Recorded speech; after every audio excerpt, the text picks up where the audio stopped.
Saudações, leitores e seguidores do Instituto Liberal. Feliz Ano Novo.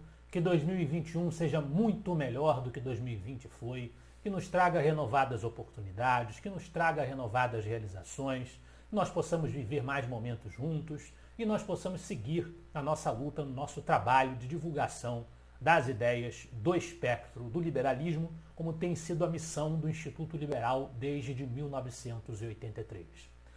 Nosso IL Flash da semana, aquele momento em que a gente elenca os 7 artigos que mais impactaram, que mais fizeram sucesso no nosso site oficial e nas nossas redes sociais, é um IL Flash especial de Réveillon e, diante do fato de que nós estávamos aí na última semana do ano, período de festas, de Natal, Réveillon, apesar das restrições que nós estamos vivendo, nós tivemos uma pouca frequência de artigos, então o nosso IL Flash de hoje é menor. Temos apenas 4 textos para comentar. O primeiro deles é o texto do Pedro Henrique. Pior que a pandemia são os discursos sobre ela.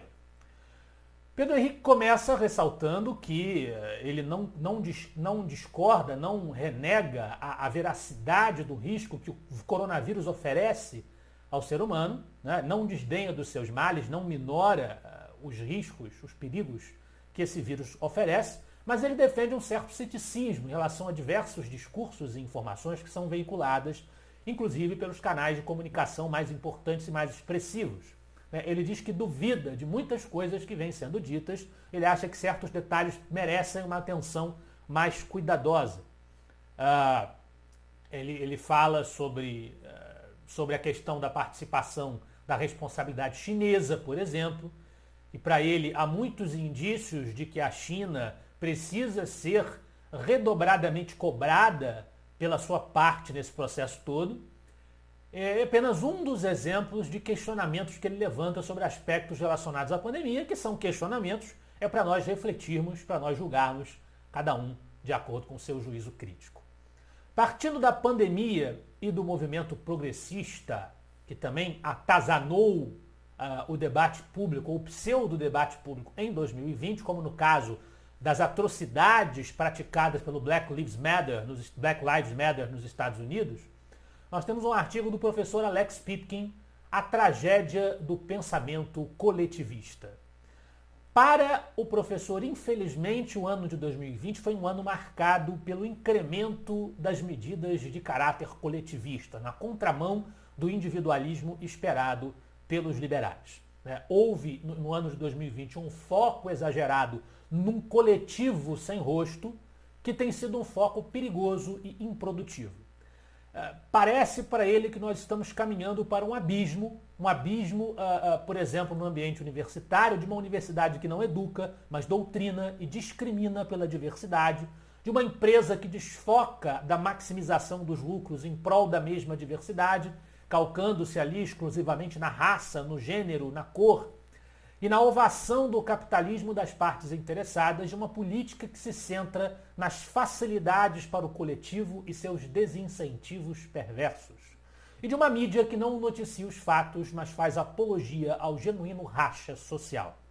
Esse foco no grupal e todas essas manifestações, esses sintomas que esse foco teve ao longo de 2020, são o tópico do artigo Retrospectiva do professor Pipo, que é um artigo bastante negativo, lamentando a situação do ano, mas nós precisamos renovar as nossas forças, as nossas esperanças de que a luta pela liberdade, pelo liberalismo, pelo respeito ao indivíduo, esta luta perseverará, permanecerá e obterá as suas vitórias. Na mesma linha, nós temos um artigo do João Luiz Mauad, porque nunca deu certo colocar um pseudo-interesse coletivo acima dos direitos individuais. É a mesma linha, o autor questiona o recurso à ideia de um interesse coletivo, no caso especificamente para justificar a vacinação compulsória que o Mauad critica, já vem criticando nos seus artigos.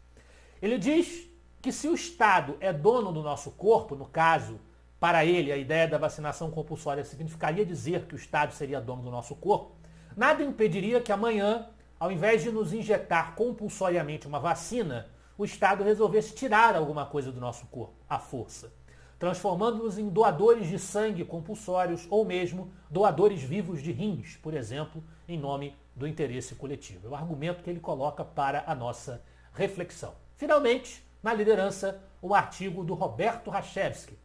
Marxismo é morte e miséria na teoria, comunismo é morte e miséria na prática. O fato, diz o Rachevsky, de ter havido na prática miséria e genocídio em países governados por ditaduras comunistas de orientação marxista-leninista, que estão entre os principais alvos das nossas críticas, as críticas dos liberais de qualquer vertente, mostra que a teoria marxista foi, na verdade, um sucesso. Muitas vezes os liberais dizem que os marxistas são um fracasso porque suas teorias não se efetivam.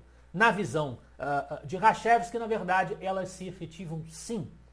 Porque no comunismo, como em todos os regimes totalitários, a miséria e as mortes dos governados são um objetivo em si mesmos.